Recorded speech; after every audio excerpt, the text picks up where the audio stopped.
sahabat guru, kembali lagi di podcast Ngopi Pagi, ngobrolin pendidikan bareng PGRI bersama aku, Wina, spesialis ngobrol sana sini. Nah, podcast kali ini, hari ini kita mendatangkan tamu yang sangat spesial. Lah, kenapa spesial? Karena tamu kali ini tuh super cantik, baik dari luar maupun dari dalam. Ini dia Kak Cista, Duta JKT Buleleng tahun 2025. Halo semua. Kak Cista, yuk minum dulu kopi. Oke, thank you.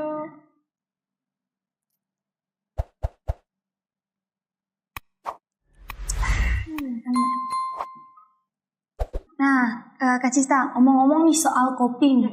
Kak Cista nih tipe ngopi yang sambil ngapain nih? Sambil belajar kah? Atau sambil gimana gitu?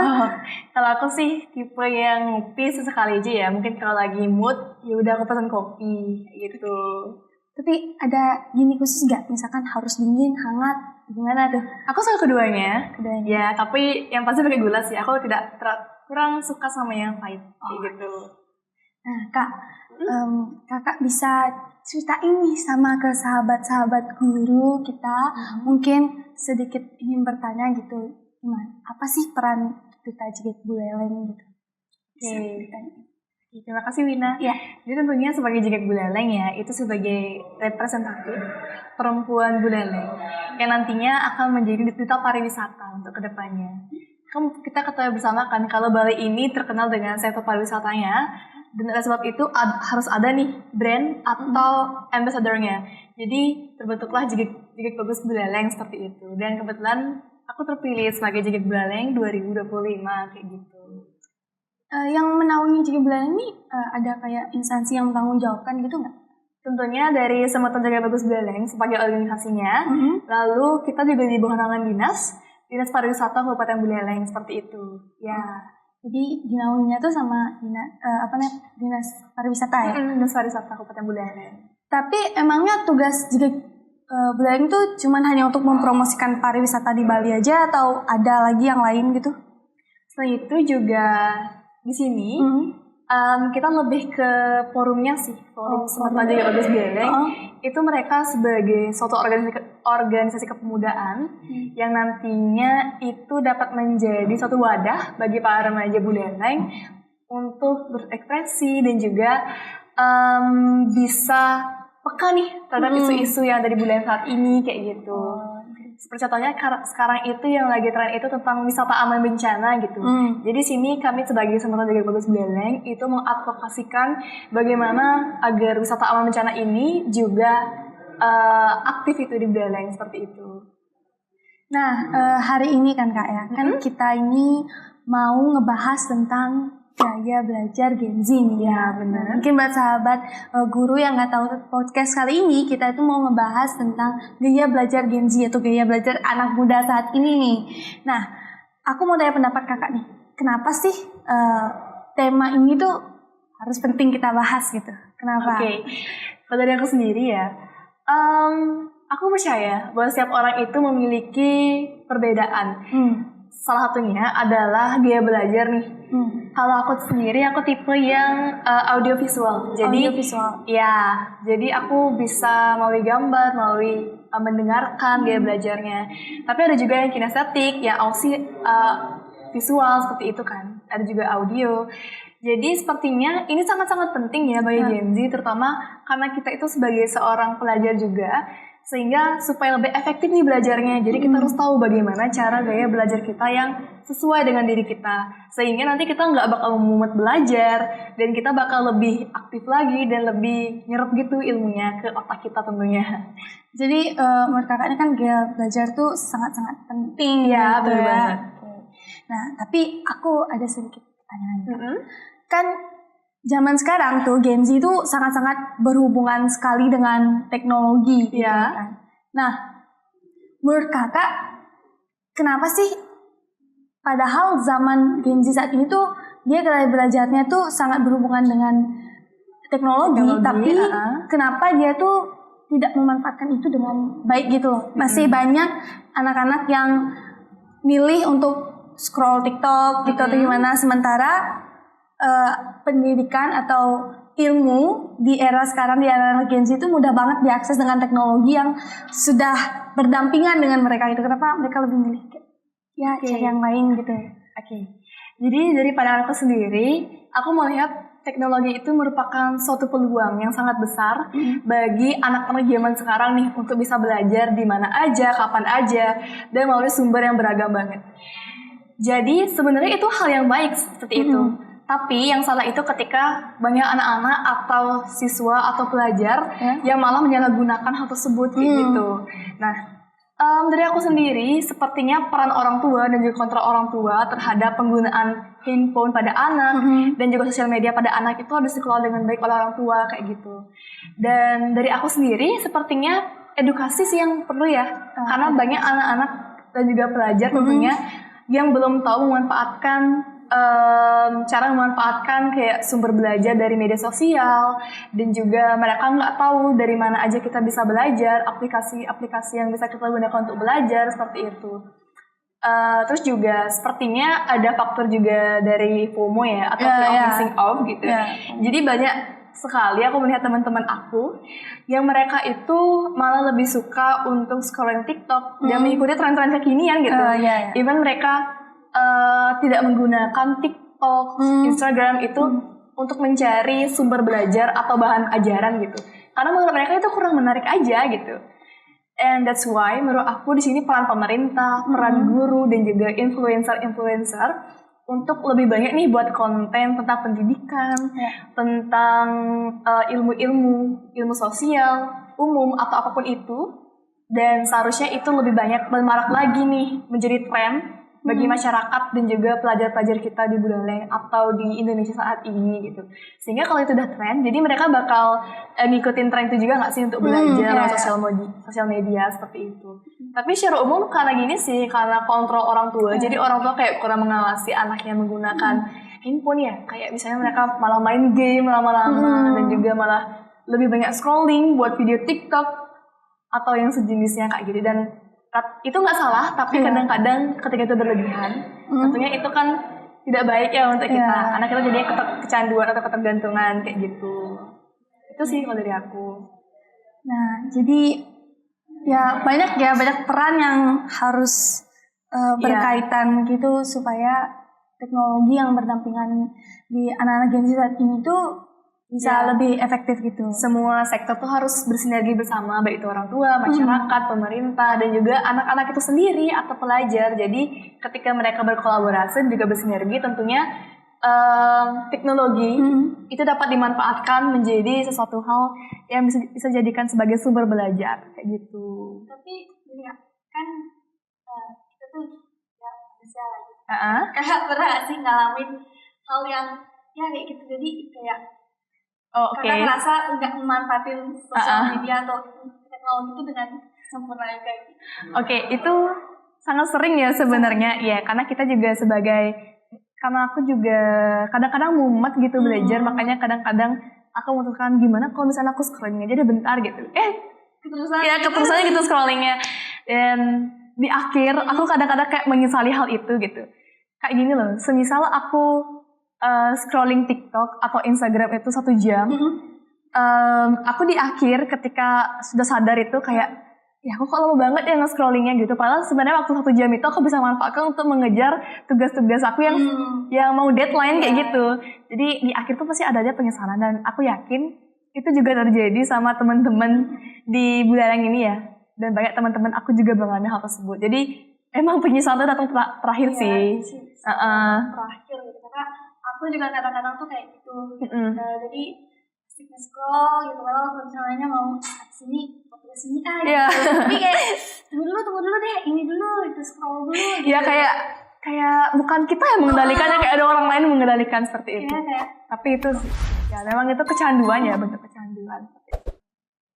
Tapi kan sebenarnya ada sih caranya biar kayak gini nih, kayak aku sering juga sih ngeliat di sosial media gitu, kayak tips untuk mengurangi scroll medsos gitu nih, tetap gak mempan gitu. Dan kalau dari kakak tuh ada nggak? Kalau dari aku sendiri, menurut aku ya cara yang paling ampuh itu detox handphone sih, penggunaan handphone sih. Jadi kayak mungkin bisa kita, kalau dari aku ya, aku pernah melakukan kayak seharian, bukan seharian sih, sebenarnya sehari itu aku bener-bener matiin HP aku, handphone aku, dan aku taruh di tempat yang nggak bisa aku jangkau. Kayak misalnya aku titip ke bapak aku waktu itu kan, aku lumayan takut sama bapak aku kan, jadi aku titip ke bapak aku, dan selama 2 jam itu aku nggak megang handphone sama sekali. Jadi aku bener-bener bisa fokus untuk mengerjakan hal-hal yang menurut aku produktif kayak gitu. Misalnya kayak bersih-bersih di rumah lah, bagian rumahan ya, tentunya bersih-bersih itu penting. Terus juga buat tugas ya udah mulai deadline, dan baca buku gitu.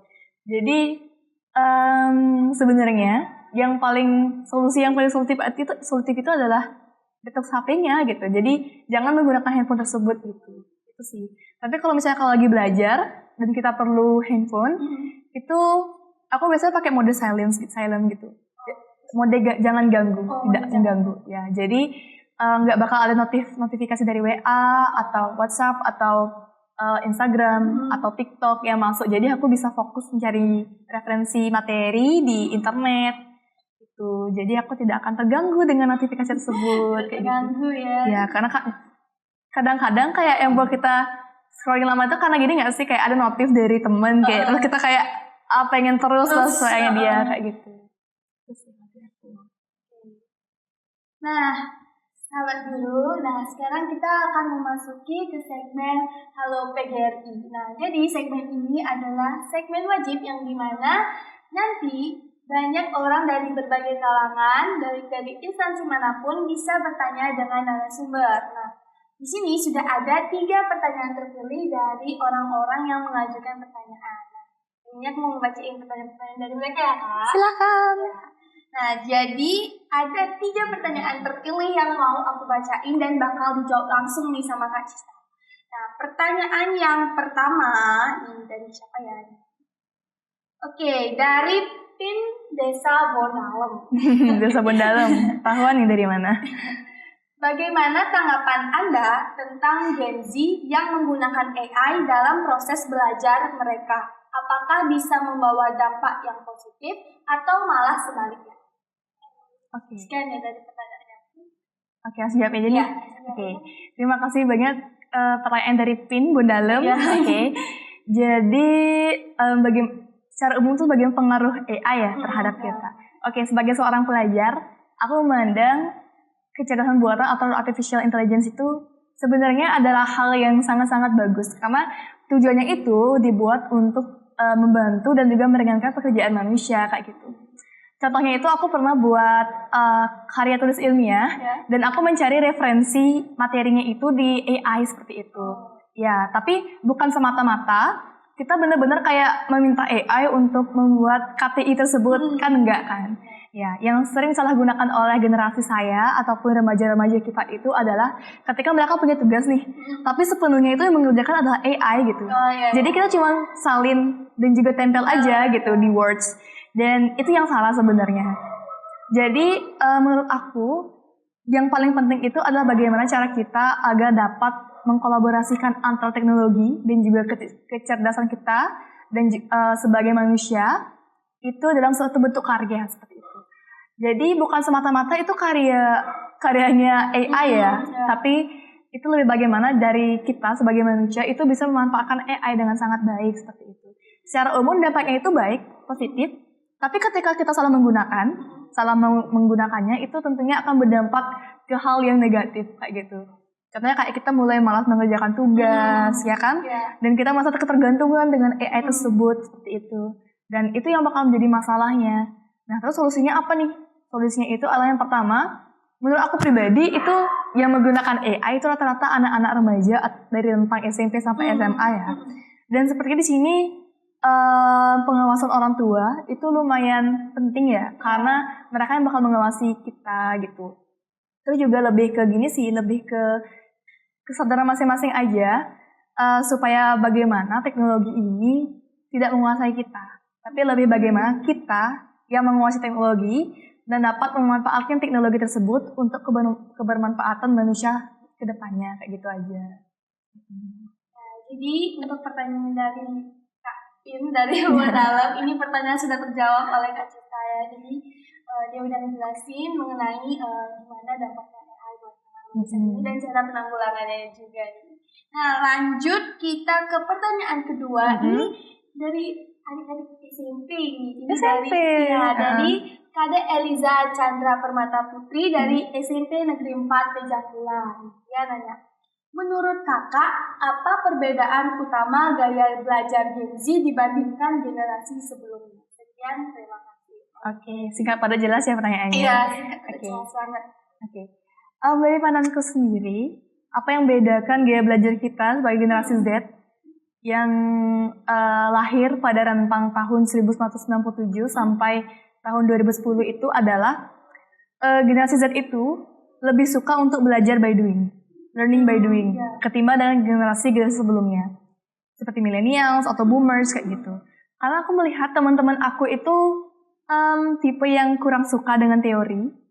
Mereka belajar secara teori, cuman kadang-kadang mumet aja gitu kalau misalnya belajar teori itu kebanyakan. Jadi mereka tuh lebih suka praktek dulu, baru mereka tahu kesalahannya di mana dan mereka akan memperbaiki hal tersebut gitu. Kalau misalnya yang aku lihat dari generasi sebelumnya itu, mereka belajar teorinya dulu, lalu mereka mempraktekkan kan. Tapi kalau kita Gen Z itu lebih suka untuk belajar untuk prakteknya dulu nih, lakukan dulu nih hal pelajarannya ataupun prakteknya dulu, terus nanti ketika ada kesalahan ataupun ada suatu kendala, mereka akan belajar dari hal tersebut dan mereka bakal upgrade supaya kedepannya ketika mereka melakukan hal yang sama, mereka tidak akan mengulangi kesalahan yang sama. Jadi lebih baik aja kayak gitu. Selain itu juga menurut aku, dan ini sesuai dengan diriku sendiri ya, aku lebih suka untuk belajar dalam suatu forum, organisasi, dan juga kadang-kadang aku lebih suka belajar dekat dengan masyarakat gitu loh.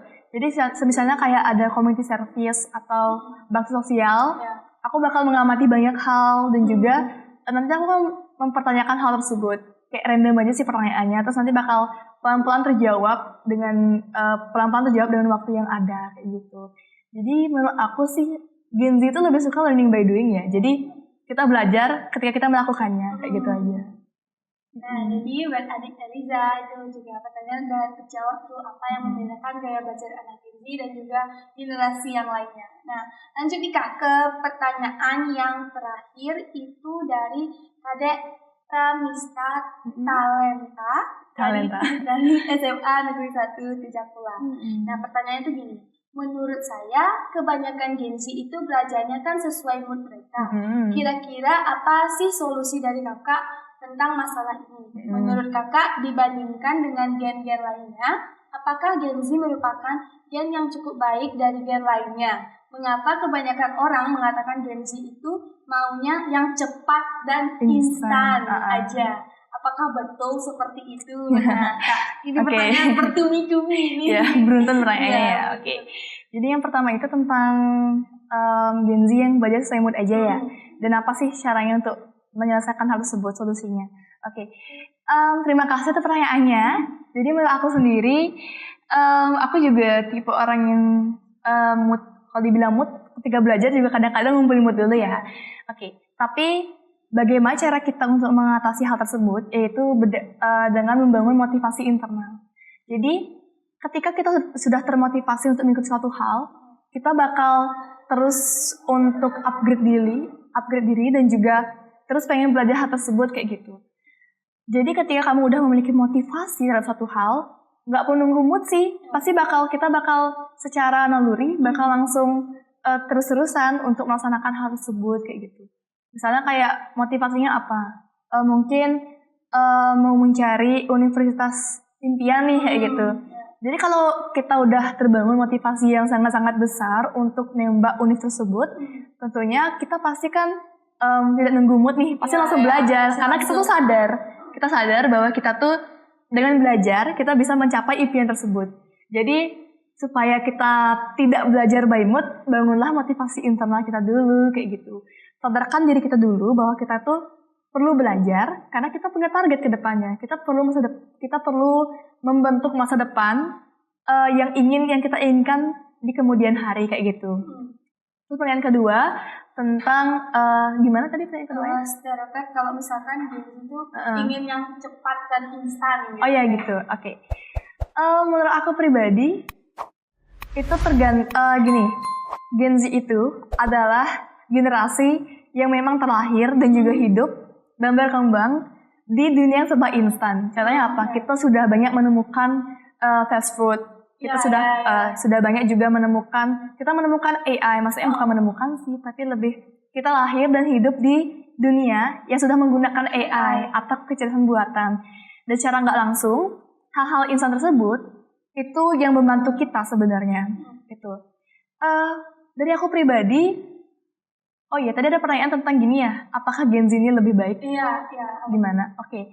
Dari aku pribadi, setiap generasi itu akan baik di masanya masing-masing kayak gitu. Misalnya boomers, mereka kan lahir sekitar habis masa kemerdekaan Indonesia ya. Ya, jadi mereka memang baik di masa di mana mereka itu harus beradaptasi nih pasca kemerdekaan kayak gitu kan. Jadi mereka tuh memang tipe orang yang mungkin wataknya agak keras karena mereka tuh memang terlahir dari masa-masa pasca kemerdekaan kayak gitu. Sedangkan kita sebagai Gen Z atau generasi Z itu terlahir di masa di mana kita harus lebih peka banget, lebih peka lagi dan lebih peduli dengan isu atau masalah dunia. Karena kita ketahui bersama kan kalau Gen Z itu banyak banget nih masalahnya ya. Gak cuma masalah internal, cuman kadang-kadang kita ngedengerin banyak berita dari luar, baik itu sosial media atau televisi, itu banyak banget yang menyampaikan tentang masalah-masalah yang terjadi di dunia, baik itu hak asasi manusia, tentang lingkungan, dan masih banyak lagi. Dan gak jarang hal tersebut yang buat Gen Z itu burn out gitu loh, kayak mereka kecapean, kok aku hidup di masa yang bener-bener kayak ya chaos banget ya, kayak gitu. Itu. Dan ketika dibilang kita lebih baik, itu kita lebih baik karena kita hidup di masa yang tepat untuk kita gitu. Kita hidup di masa dimana kita itu memang harus lebih peka, dan Gen Z itu kan rata-rata orangnya peka kan, peka. Kita terus peka sama isu-isu sosial gitu. Tapi ketika kita hidup di masa lalu atau di masa pasca kemerdekaan, belum tentu kita menjadi yang terbaik gitu. Memang boomers yang diperlukan saat itu. Tapi untuk saat ini kita memerlukan Gen Z sebagai seseorang yang benar-benar peka akan suatu keadaan, sebagai generasi yang lebih peduli lagi sama kebahagiaan dan juga lebih peduli sama isu mental health kayak gitu.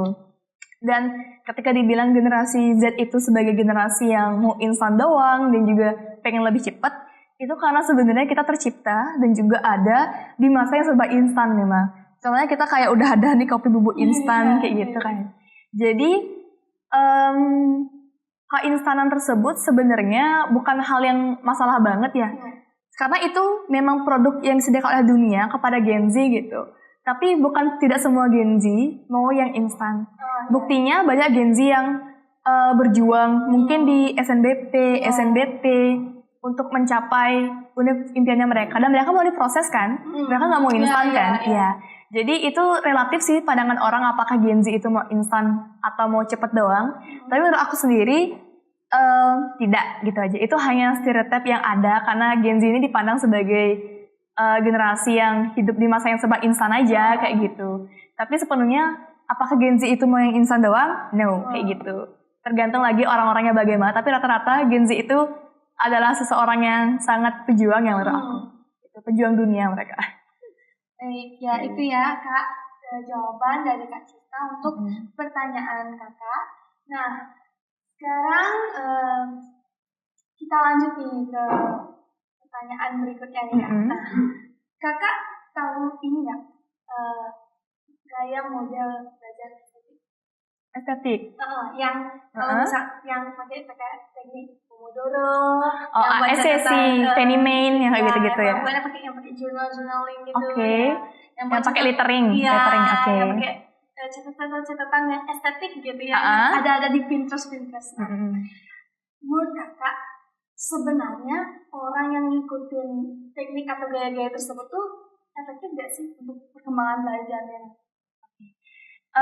Di awal aku udah mention kalau misalnya setiap orang itu memiliki keinginan sendiri atau perbedaan ketika mereka menerapkan suatu gaya belajar ya. Dan bagi aku sendiri, ketika mereka melakukan teknik Pomodoro dan lain sebagainya, itu sesuaikan lagi dengan diri mereka masing-masing. Ketika mereka memang lebih suka teknik Pomodoro yang belajar 10 menit, istirahat 5 menit, dan itu sesuai dengan diri mereka merasa cocok akan hal tersebut, why not gitu? Mereka bisa melakukan hal tersebut kayak gitu. Tapi ada juga yang mungkin belajar kayak pakai metode lainnya dan ketika itu sesuai, itu akan efektif untuk diri mereka sendiri.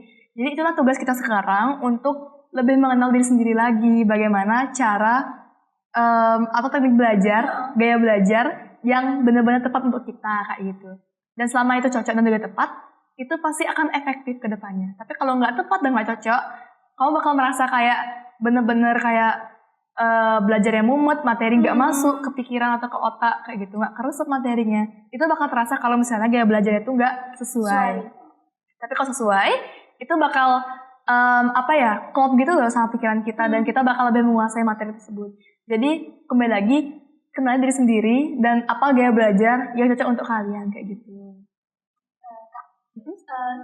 Sekarang di Gen itu sebenarnya kan bukan hal baru sih, tapi untuk yang buat catatan estetik tuh kan dulu tuh boomnya kayak sekitar tahun 2018-2017 sama awal-awal gitu. Lettering Nah, saat ini itu muncul banyak opini di media sosial kalau misalkan jadi influence yang dulu mempromosikan kegiatan lettering itu tuh tahun-tahun ini tuh mereka ngakuin kalau misalkan teknik itu tuh udah nggak worth it karena menurut mereka hal itu tuh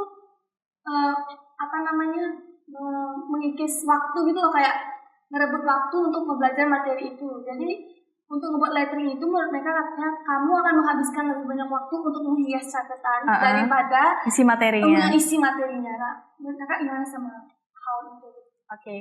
Tadi di awal tuh kan aku sempat mention kalau ada gaya belajar yang gimana mereka lebih suka belajar ketika ada visualnya kan. Oke. Jadi itu kembali lagi menyesuaikan dengan dirinya masing-masing kayak gitu. Setiap orang tuh berhak beropini ya, tapi dari opiniku sendiri, menurut aku itu bukan hal yang salah sih gitu. Selama dia memiliki waktu yang banyak dan dia bisa untuk menghias catatannya, why not kayak gitu kan. Mungkin bagi orang yang suka lettering itu, dengan menghias catatan, dia bakal lebih suka untuk review ulang materinya daripada dia tidak menghias catatan kan. Jadi kembali lagi kalau aku juga tipe orang yang sebenarnya tidak suka menghias ya, karena aku nggak bisa lettering, nggak bisa grup tegak bersambung. Jadi aku catatnya tuh biasa aja, tapi aku bisa make sure kalau diri aku tuh bakal mengulang materi yang sama. Aku bakal baca ulang gitu. Tapi ada juga teman-teman aku yang mereka lebih suka lettering, karena mereka itu suka review ulang. Jadi ketika mereka mereview ulang itu nggak ngebosenin kayak gitu.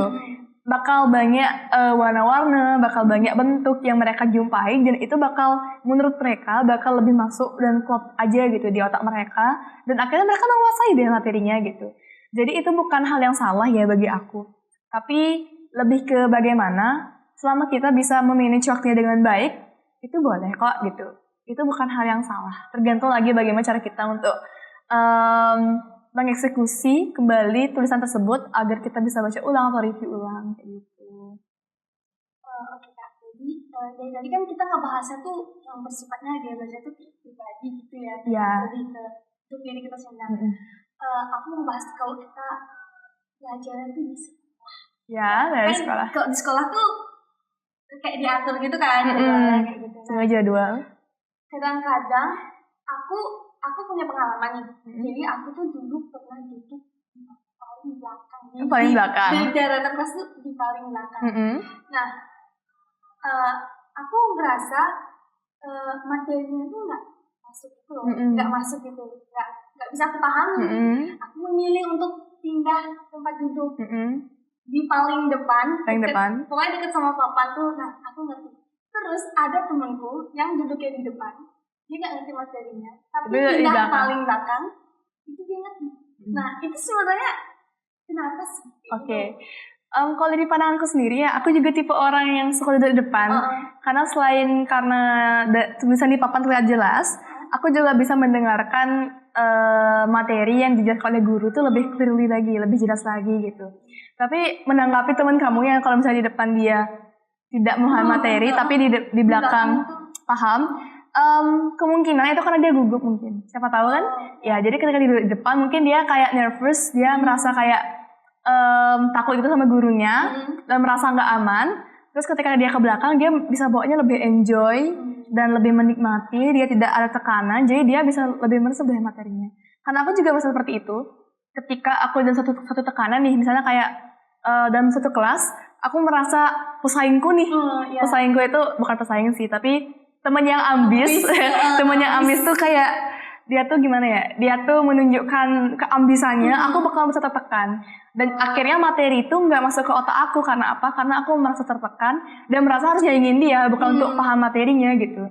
Jadi mungkin itu juga yang terjadi sama teman kamu ketika dia duduk di belakang, mungkin dia lebih santai bawaannya dan lebih enjoy sama pelajarannya, sehingga semua materi itu bisa paham dan juga bisa meresap ke dirinya dia kayak gitu. Jadi dia menguasai dari materinya. Jadi tergantung lagi sih bagaimana kondisi mental seorang ya mungkin di satu kelas tersebut, apakah bisa mengerti atau tidak kayak gitu. Dan itu disesuaikan lagi sebenarnya. Nah, aku juga mau nanya di satu, bukan fenomena sih, lebih ke kayak apa ya? Yang bisa dibilang kayak fenomena gitu. Oh, oke. Gimana? Tahu nggak Kak, kalau misalkan ada yang bilang, aku kalau mau ulangan itu nggak bisa belajar. Oke. Belajar soalnya kalau aku belajar nanti materinya hilang. Nah sementara kan banyak orang tuh yang bilang kalau misalkan ya kalau kamu setelah ilmu ulangan biar dapat nilai yang bagus ya harus belajar. Gitu. Tapi ada beberapa orang yang bilang, tapi kalau aku belajar misalnya nih besok mau ulangan, aku malamnya itu belajar, besokannya tuh aku nggak inget gitu. Justru pas aku memilih untuk nggak belajar, pas ulangan tuh aku bisa ngejawab dan bener gitu. Menurut aku itu lebih ke gini ya, bagaimana kita menemukan mindset dalam diri kita. Apa ya? Menurut aku, kenapa kita ketika gini intinya banget kebut semalam tuh nggak bagus ya gitu aja sebenarnya. Jadi SKS tuh nggak bagus sebenarnya. Jadi ketika kita belajarnya tuh lebih awal, tidak malamnya dan besok itu ulangan, itu bakal lebih meresap materinya yang benar. Kenapa? Karena pertama kita tuh ketika kita belajar sebelum ujian, menurut aku ya, aku merasakan setuju soalnya kita bakal kayak merasa terbebani. Dari beban tersebut, kita tidur, besoknya kita bangun dan mulai ujian, itu bakal ada rasa gugup gitu loh. Jadi ketika kita gugup, semua materi itu kan blank di otak kita dan kayak hilang aja gitu materinya kan. Tapi ketika kita belajarnya itu misalnya seminggu sebelum ujian atau seminggu sebelum ulangan, tentunya kita bakal pertama, kita nggak bakal tergesa-gesa. Jadi kita kayak bakal merasa lebih tenang. Oh, aku udah belajar nih, nggak perlu belajar lagi, nggak perlu kebut semalam lagi untuk belajar gitu. Soalnya kita bakal lebih tenang pertama. Terus yang kedua, tidurnya cukup, ya kan? Kadang-kadang kalau kebut semalam gitu kita bakal begadang sampai malam. Iya bener banget. Jadi itu juga karena kita kurang tidur, makanya kita bisa blank jawabannya atau kayak gimana. Tapi kalau kita dari seminggu sebelumnya atau lebih awal tidak kebut semalam atau SKS, kita bakal lebih tenang, tidur teratur, besokannya tuh kayak plong aja gitu rasanya dan kayak oh aku pede nih kayak gitu. Jadi itu tergantung lagi ke mindset masing-masing orang aja gitu. Tapi selama ini kalau aku kebut semalam sih bisa aja ya sebenarnya belajar. Cuman memang kadang-kadang menurut aku juga kadang-kadang kalau kita terlalu banyak belajar sebelum ulangan itu kayak materi itu numpuk banget. Materi numpuk banget di pikiran kita. Terus juga ditambah kita yang agak gugup dan merasa takut karena kita kan udah kebut semalam kan pasti kita kayak merasa kayak aduh pasti materinya nggak nyampe nih gitu kan. Jadi karena ada rasa yang rendah diri seperti itu juga yang buat kita tidak maksimal lah saat ujian atau ulangan itu berlangsung kayak gitu. Nah, Kak, aku kan juga pasti dong ngalamin ulangan gitu. Nah, sebelum kita mulai ulangan tuh kan selalu di-share itu kan dibagiin tentang jadwal ulangan. Biasanya dalam sehari itu bisa 2 mata pelajaran. Nah, 2 mata pelajaran. Aku tuh selalu punya problem kalau misalnya ada matematika sama PKN di hari itu. Aku bakal belajar matematika dulu. Tapi aku tuh gak bakal bisa untuk belajar PKN. Jadi kayak gimana ya? Karena mumet gitu. Bukan kayak mumet. Jadi misalnya kan udah jauh-jauh hari nih. Aku tuh kalau ulangan tuh tipe belajar kayak apa ya, misalnya kan lagi 2 hari mau belajar, aku dari 2 hari yang lalu tuh udah belajar, oh hari Senin mau ada ulangan matematika sama PKN. Aku tuh cuma bisanya belajar satu mapel aja sendiri ke satu mapel. Nanti mapel lagi satu tuh nggak aku pelajarin gitu. Jadi makanya setiap pulangan tuh saya 2 mapel tuh. Materi yang aku pelajari, mata pelajaran yang aku pelajarin tuh dia nilainya lumayan bagus. Nanti mapel lagi satunya enggak. Itu gimana cara supaya aku tuh bisa fokus bisa nempatin bagi waktu biar 2 materi itu ke pelajar gitu. Oke. Satu hal yang perlu kita ketahui bersama bahwa antara matematika dan PKN itu substansinya berbeda, ya kan? Jadi mereka 2 materi yang benar-benar jauh berbeda. Kalau PPKN kita belajarnya biasanya tentang teori, tapi kalau matematika itu ilmu pasti kan. Jadi kita bakal logika yang dipertanyakan di sana. Jadi ketika kamu otak kita sebenarnya itu disetting untuk fokus terhadap beberapa hal aja, satu hal aja. Jadi sebenarnya otak kita tuh nggak bisa multitasking gitu. Jadi ketika kamu udah belajar tentang matematika hari ini, kemungkinan kamu bakal mumet karena merasa kayak matematika kan lumayan berat ya, karena pakai logika. Sehingga dengan adanya hal tersebut kamu bakal mumet. Karena mumet kamu kecapean sehingga diri kamu tuh nggak bisa maksain lagi. Otak kamu tuh udah nggak mau lagi buat nyerap informasi kedua gitu. Yang gapnya tuh deket banget kan. Kita sekarang belajar matematika, sejam lagi hasil dari PKN itu gapnya benar-benar deket. Dan otak kita tuh nggak bisa menampung hal tersebut karena terlalu banyak teori kayak gitu. Nah, terus solusinya dari aku apa? Misalnya kamu besoknya tuh ulangan matematika sampai PKN. Kamu belajar hari ini, mungkin pagi atau sorenya kamu bisa dulu belajar matematika dan kasih gap sekitar 1-3 jam. Jadi selama 1-3 jam itu isi dulu diri kamu dengan hiburan kayak misalnya main sama dia, it's okay. Terus nonton televisi, drakor, atau apapun yang kamu suka, misalkan hobi kamu, atau mungkin kayak sembahyang, mandi, makan, itu yang bentuk istirahat. Dan setelah itu kamu bisa lagi mengisi otak kamu. Setelah otak kamu fresh nih, kamu bisa mengisi lagi dengan materi yang baru kayak gitu. Jadi yang jadi problemnya itu ketika kamu belajar 2 hal yang berbeda, tapi gapnya itu bener-bener dekat banget. Jadi ketika hal tersebut terjadi, otak kamu nggak bisa lagi meresapi atau nggak pengen lagi nih buat belajar hal yang baru tersebut karena kan benar-benar beda banget kayak gitu. Itu sih kalau dari aku. Ya, aku juga mau tanya.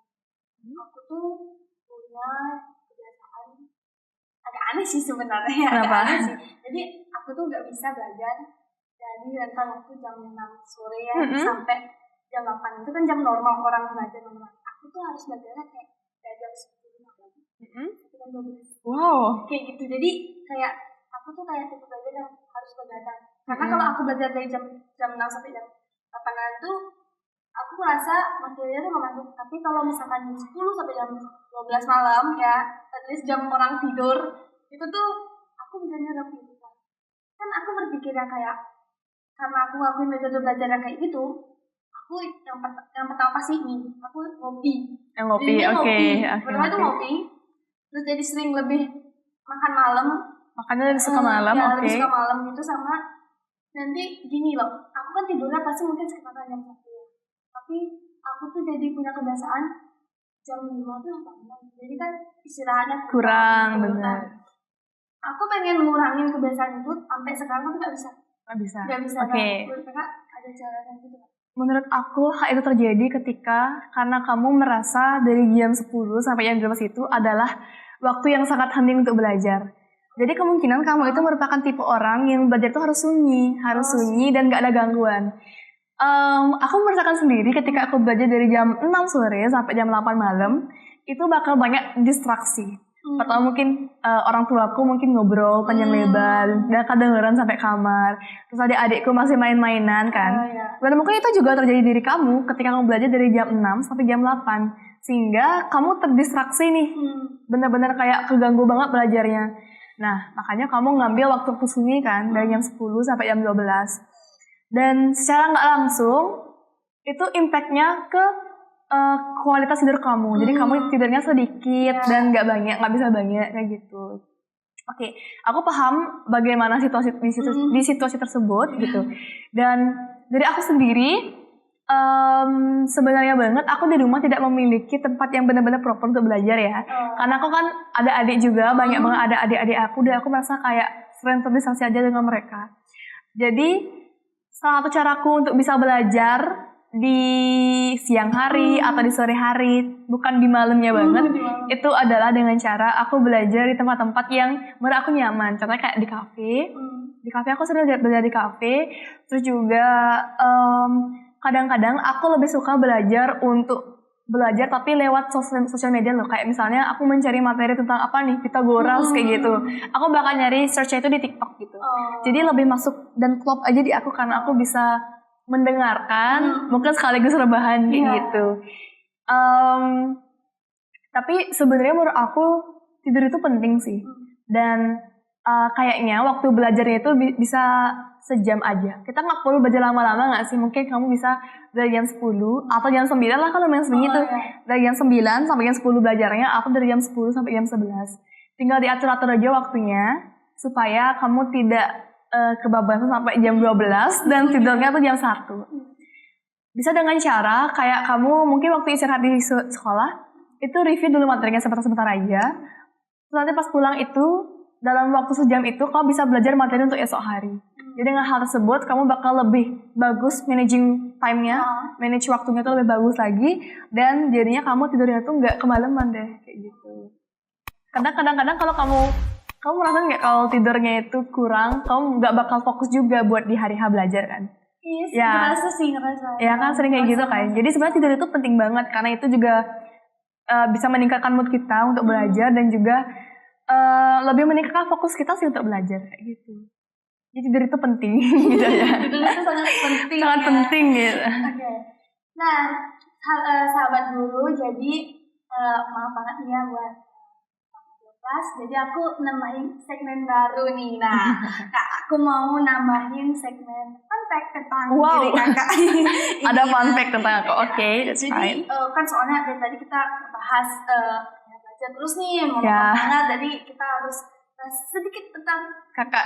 Oke, sakit. Nah, jadi ada fun fact yang aku tahu. Ada beberapa sih ya. Yang pertama itu kakak sebelum kakak jadi tahun 2025, kakak itu sempat menggelar berbagai duta lainnya gitu ya. Seperti anak buleleng, duta buleleng, duta anak provinsi Bali, sama juga di sekolahnya tuh dulu menggelar sebagai putri Semanjaya gitu. Aku waktu dengar kakak sempat menggelar berbagai peran duta, mengikuti ajang duta. Satu pertanyaan di otakku adalah, Kak, gimana sih rasanya jadi multi duta? Multi duta. punya banyak gelar gitu. Gimana sih rasanya? Pertama aku mau highlight bentar. Kalau misalnya aku pertama tuh aku ikut Putri Sanbara kan tahun 2023, and then aku mengikuti duta anak Buleleng dulu tahun 2024, lalu bertarung lagi ke provinsi jadi duta anak Bali tahun 2024 juga, dan langsung jadi Buleleng kayak gitu. Mungkin beberapa orang bakal mikir kalau misalnya aku tuh sangat-sangat banyak banget jadi duta kayak gitu. Tapi sebenarnya banget yang aku cari dari semua itu adalah proses dalamnya. Kayak proses ketika aku menjadi seorang duta anak itu bagaimana, dan juga bagaimana aku tuh lebih aware lagi nih, lebih peka lagi terhadap isu pemenuhan hak anak kayak gitu. Jadi bukan hanya sekedar mencari gelar dutanya aja, tapi aku pengen lebih bermanfaat lagi untuk masyarakat, terutama untuk anak-anak saat menjadi seorang duta anak seperti itu. Dan kebetulan sebenarnya banget aku pengennya ikut Jigai Bagus Buleleng tahun 2024, tapi belum diizinin sama pembina aku. Kalau tidak aku masih kelas 10 kan, dan aku diminta untuk ikut itu di kelas 11. Aku ya kan, terus ada tawaran buat Cista gimana kalau ikut gabung 4 Buleleng aja gitu. Awalnya aku menargetkan hanya menjadi seorang anggota, tapi Tuhan berkata lain, kamu jadi duta ya, kayak gitu. Jadi aku jadi duta anak Komisi Pendidikan tahun 2024 di Buleleng. Terus Kemimban Anak Bali bertarung dengan 45 orang juga di duta anak di setiap kabupaten, dan aku berhasil jadi duta anak Bali juga di Komisi Pendidikan. I think itu karena mungkin ada dalam diri aku yang buat mereka milih aku lagi seperti itu. Mungkin dari dedikasi atau karismanya kayak gitu. Tapi intinya banget Kalau aku dibilang kayak multi duta itu sebenarnya yang aku cari itu adalah proses dalamnya gitu, bukan gelarnya ya. Dan gelar itu hanya bonus saja sebenarnya. Kebetulan Tuhan ngasih aku banyak bonus kayak gitu. Dan kedepannya aku pengen lebih banyak lagi bermanfaat untuk masyarakat gitu. Kalau dulu kan di anak-anak, sekarang aku ingin lagi untuk bermanfaat bagi masyarakat yang bekerja di sektor pariwisata kayak gitu sebagai joget buleleng. Kayak gitu. Kalau dibilang capek tapi seru karena aku menikmati setiap prosesnya kayak gitu. Karena banyak banget hal yang aku bisa setelah menjadi seorang duta. Contohnya kalau di duta anak itu aku bisa belajar tentang bagaimana cara public speaking yang lebih baik lagi. Dan aku ternyata habis jadi duta anak itu aku tahu nih aku bisa mengunjungi panti asuhan. Aku lebih dekat lagi dengan anak-anak kayak gitu. Dan itu yang aku suka karena aku sangat-sangat suka dengan anak-anak sebelumnya seperti itu. Terus juga sebagai seorang joget buleleng, itu selama proses itu aku banyak banget belajar tentang makeup, tentang branding diri, sosial media. Jadi banyak ilmu sebenarnya aku dapat dari setiap ajangnya, tapi yang aku cari itu adalah prosesnya, bukan hanya gelar ataupun dutanya. Itu hanya ataupun selepanya, itu hanya bonus aja sih menurut aku kayak gitu. Dari yang awal aja udah wow gitu. Nah, lanjut ke fun fact 2 nih, selain punya banyak gelar, Kak Cista ini juga berprestasi ya. Berprestasi. Nah, dari yang aku kulik-kulik itu Kak Cista itu terkenal banget sama prestasi lomba debat. Lomba debat ya. Lomba debatnya kalau nggak salah yang pertama yang di Kemenkes tuh Poltekkes, Kemenkes dan ya. Sama lagi satu tuh lomba debat bahasa Bali. Bahasa Bali, Wibada Bahasa Bali. Nah, ini kan kayak lomba debatnya tuh kayak beda bidang gitu loh. Nah, kalau dari keduanya nih atau gini aja deh, dari semua lomba debat yang pernah kakak ikutin tuh kakak paling suka yang mana? Terus kenapa? Oke. Jadi untuk lomba debat yang paling aku sukai, ini adalah lomba yang paling aku sangat kenang, paling aku suka dan aku merasa aku menemukan rumah dalamnya adalah Wibada Bahasa Bali, Warsekali Tanglikur. Jadi itu tema Jana Kerti. Aku bersama partner aku, ada Alden, Kak Friska, dan juga pembina aku, ada Bapak Weda Sanjaya. Dari mereka bertiga sebenarnya aku merasa seperti rumah. Dan lewat lomba debat tersebut, aku belajar tentang bahasa Bali. Aku fun fact lagi ya, aku dulu kelas 2 SD, aku dapat nilai bahasa Bali cuma 20 tau. Iya, 20? Iya cuma 20. Ya teman-teman, aku paling kecil waktu itu nilai bahasa Balinya. Karena kan aku sebenarnya anak yang belajar bahasa ibunya itu bahasa Indonesia.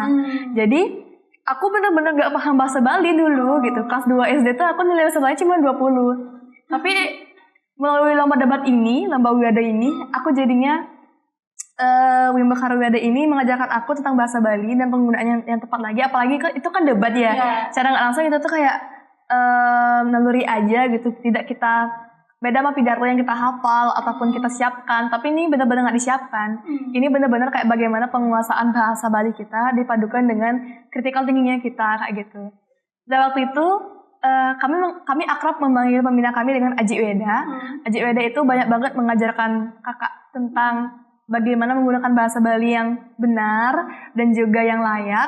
Itu terus juga Kak Friska, Alden itu banyak sekali memberikan insight-insight baru tentang materi-materi yang ada untuk lomba debat kali waktu itu. Dan sangat seru aja gitu, fun aja gitu sama mereka dan merasa seperti rumah dengan mereka. Dan syukurnya jadi Jayantika pertama di Wimbekar Wibada Bahasa Bali itu dan Jayanti Kaping 3 di provinsi. Jadi kabupaten juara satunya, provinsinya juara 3. Dan aku bersyukur dari yang nilai bahasa Bali cuma 20 kelas 2 SD, sekarang bisa menang lomba debat. Itulah yang aku maksud proses ya, kayak kita benar-benar berkembang sejauh itu kayak gitu. Tapi kenapa pilihnya itu bidang debat? Kenapa nggak pilih bidang yang lain gitu kan? Ada kalau kita bahas yang bahasa Bali itu ada satu ada pekeningan kayak gitu. Kenapa tertariknya sama debat gitu? Oke. Jadi aku dari dulu sebenarnya sangat ingin untuk mengikuti lomba debat dari SMP. Tapi aku tidak memiliki kesempatan yang bagus kala itu.